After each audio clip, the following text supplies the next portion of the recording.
So, kamusta po mga ka-Streetwise? Ako po si Takeru Miyamoto at welcome po sa aking munting channel. So, mga kababayan, pahiya po ngayon itong mga bobong mga DDS dyan po sa nangyaring special election sa 2nd District ng Antipolo. So, sa hindi lang po nakakaalam, no, nagkaroon po ng special election dyan sa Antipolo dahil nga namatay si Congressman Romeo Acop last year, noong bandang December ata po yun, no. So ngayon, nagkaroon nga po ng eleksyon. Ang naglaban is yung anak po ni Romeo Acop na si Doc Philip Acop, isang pediatrician. At ngayon, ang kalaban niya nga po itong si Red Liaga. No, si Red Liaga nga po, siya po yung inendorso ni Sara Duterte, ni Attorney Tolentino ng SMNI, at saka ni Attorney Topacio. So, siya po yung manok ng mga Duterte. So, basahin natin tong report ng Philippine Star. No? Sabi dito, Doc Philip Bong Acop was officially proclaimed the new representative of Antipolo, 2nd District after winning the special election held on March 14, 2026. So, ilan yung lamang? Wala lang, tambak lang. So, sabi dito, he secured 60,000 votes defeating his closest rival, Reden Liaga, who received 12,000 votes. The election is intended for the replacement of the father of late Congressman Romeo Acop, who died in December 2025. Ako. So ngayon mga kababayan, no, ang nakakapagtaka nga dito, itong anak nga po ni Romeo Acop na si Doc Philip Acop, pediatrician po ito. Oo, doktor po ito. Tapos itong si Red Liaga, college dropout po yan. Di ka nakapagtapos yan eh. No, pero syempre dahil sa DDS, siya po yung inendorso ng mga DDS. Actually, may picture pa nga siya dito eh. Ano ba yun? O yan no, di ba? Kita nyo? So kasama niya yung mga kulto ng SMNI. Yan, si Tolentino kasama niya. Pati yan, mga kulto-kulto yan. Alam nyo, tapos, ito. Meron dito interview na natawa ako eh. So panoorin lang natin to ito, trying hard DDS din pala talaga ito. No? So tingnan nyo to. Mainit ngayon pinag-usapan yung impeachment ni BP Sara. Pag ikaw ba ay papalarin, susuportahan mo ba to o tututulan mo? Una, salamat po. Mainit na pinag-uusapan ay ang impeachment ni Vice President Sara Duterte. Sa akin pong opinyon ay meron pong batas. Subalit, dapat itama ang proseso ng batas. Of course, pag hindi tama ang proseso ng batas, tututulan natin to 100%. Yan!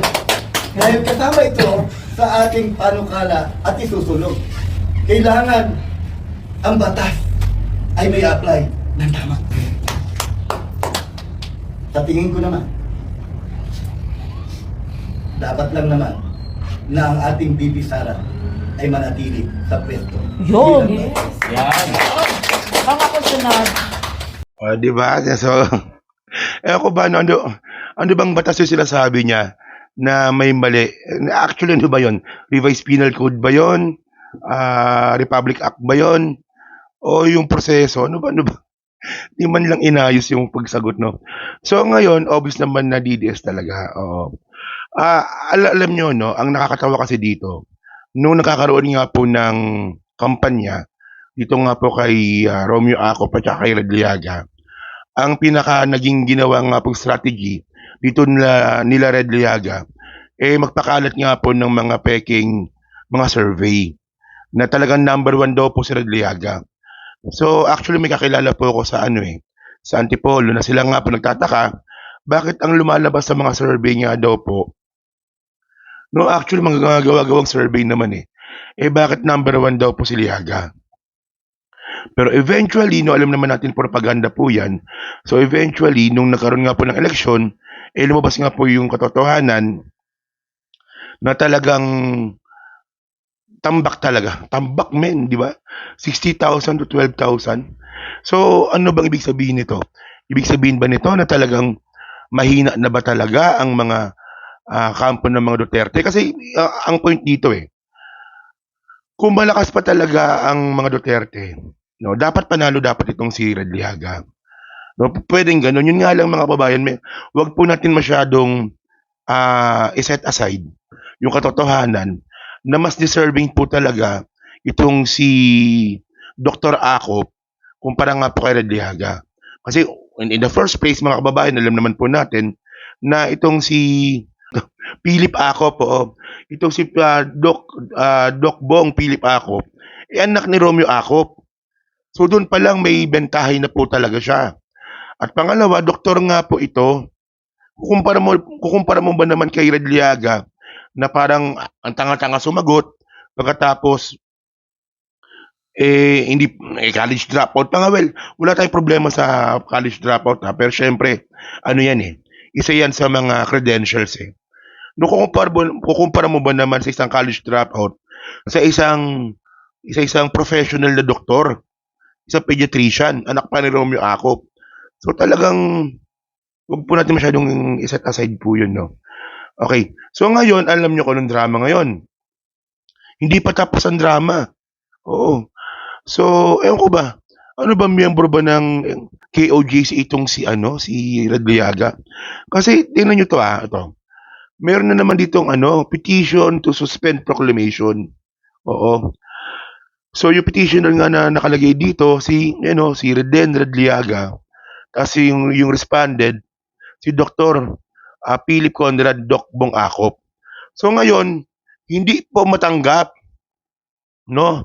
Dito nga po ng kampong nga po ni Radliaga na sila po'y talo.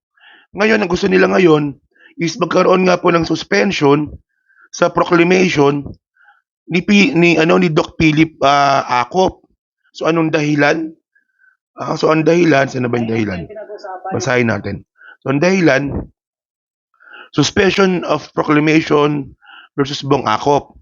Antipolo 2nd District Congressional candidate Radliaga has filed a petition before the Commission on Election seeking to suspend the proclamation of the winning candidate, Doc Bong Acop, citing a pending disqualification case against him. O, di ba?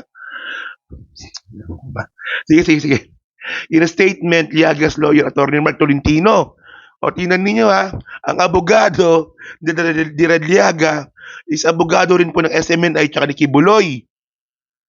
Puta na, lupet, di ba?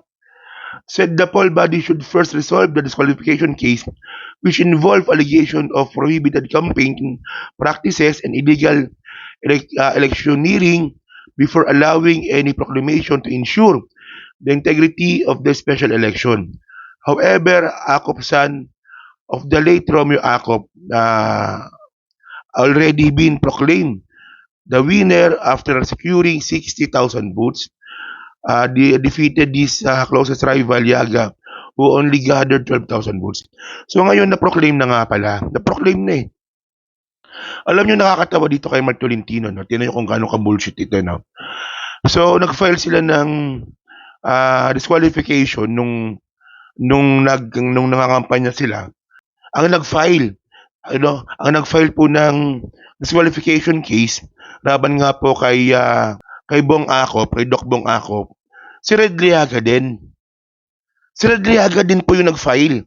Tapos nung natalo, ayun din po yung gagamitin nilang dahilan na kailangan i-resolve nyo muna yan bago magkaroon ng proclamation. Tingnan nyo kung anong klaseng kagaguhan yun. Si Radliaga ang nag-file ng disqualification case. Tapos ayun din ang gagamitin nila para i-suspend yung proclamation ni Doc Bong Acop. Galawang SMNA talaga ito, no? Galawang Mark Tolentino talaga. Pero by the way, no, so syempre, congratulations nga po dito kay Doc Bong Acop, na alam naman po natin na ako'y naniniwala, no, na siya po ay papalig po sa katotohanan.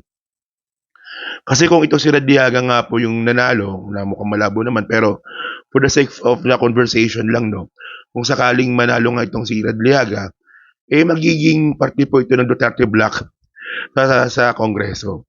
At least, di ba? At least, dyan po si Doc Bong Acop, na ako po yung naniniwala na magiging kasama nga po natin para nga po, especially mapa-impeach itong si Sara Duterte, di ba? So yun mga ka-streetwise, no? So kayo po, no, masabi nyo nga po dito sa nangyari nga pong eleksyon, dyan nga po sa 2nd District ng Antipolo. Di ba? So lupit, di ba? Tanga na. May inendorso si Sara tapos talo, di ba? So yun, no, so pa-comment lang po sa baba at binabasa ko pong lahat yan. At syempre, yan po sa Team Replay, so pa-like, pa-subscribe. At hindi naman kalabisan, pa-share na rin po ng content natin ngayon. So thank you mga ka-streetwise, kita na lang ulit tayo sa susunod nating content. So thank you, salamat, and bye-bye.